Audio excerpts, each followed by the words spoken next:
Hello friends, মই জ্যোতি মোৰ অন্য এটা ভিডিঅ'লৈ আপোনালোকক স্বাগতম জনাইছো।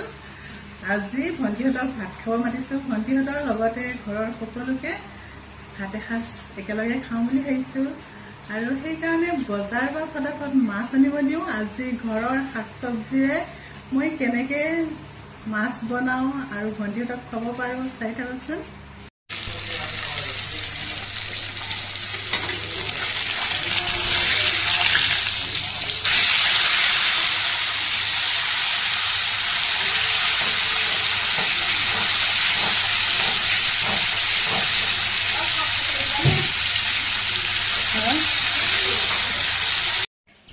আজি মাছৰ লগত কঁঠাল গুটি বনাম মেচকা টেঙাৰ সৈতে।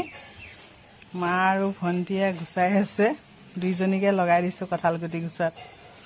আপোনালোকে বাৰু কঁঠাল গুটি মাছৰ লগত বনাই খায়নে? আৰু কোনে কোনে মাছৰ লগত কঁঠাল গুটি খাই ভাল পায় জনাবচোন।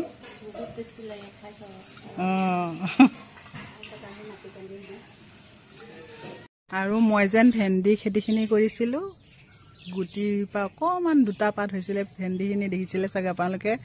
এয়া আজি আৰু সদায় ছিগিব হয় ভেন্দিখিনি, আৰু আজি ইয়াৰে চব্জি বনাম। ভেন্দি, ঘৰৰ ভেন্দি, এয়া কিছুমান গছত লাগিয়ে আছে। এতিয়া ছিগি লওঁ ফটাফট। এয়া মই ভেন্দিখিনি ধুনীয়াকৈ কাটি ল'লোঁ। এতিয়া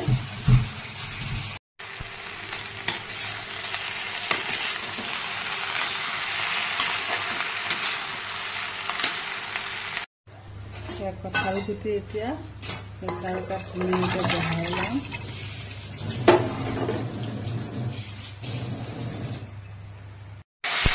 তেলতে পাঁচফোৰণ অলপ দি শাকখিনি দি দিলে গলি যায়।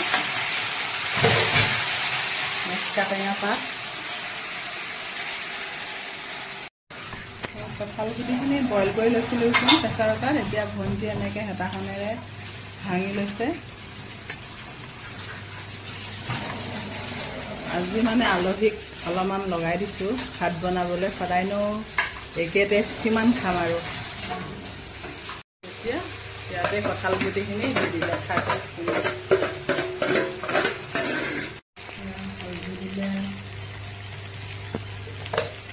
এতিয়া তৰকাৰীখিনিত পানী দি দিয়া হ'ল, উতলিব লাগিব ভালকৈ। 12টা মানুহৰ তৰকাৰী, সেইকাৰণে একদম কেৰাহীটো ভৰ্তিকৈ দিছোঁ, কাৰণ টেঙা জোলটো দুপৰীয়া সময়ত লাগেই, মাছৰ জোল তাতে। তৰকাৰী উতলি আছে।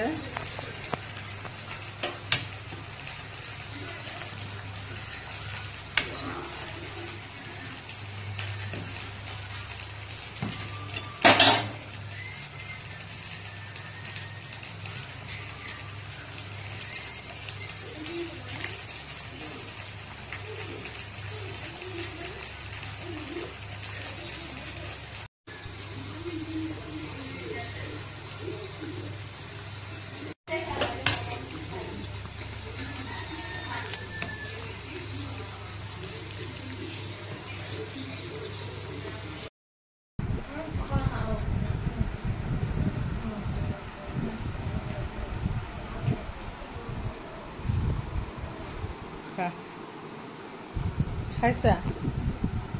বুবু কিবা লাগে নেকি? নালাগে?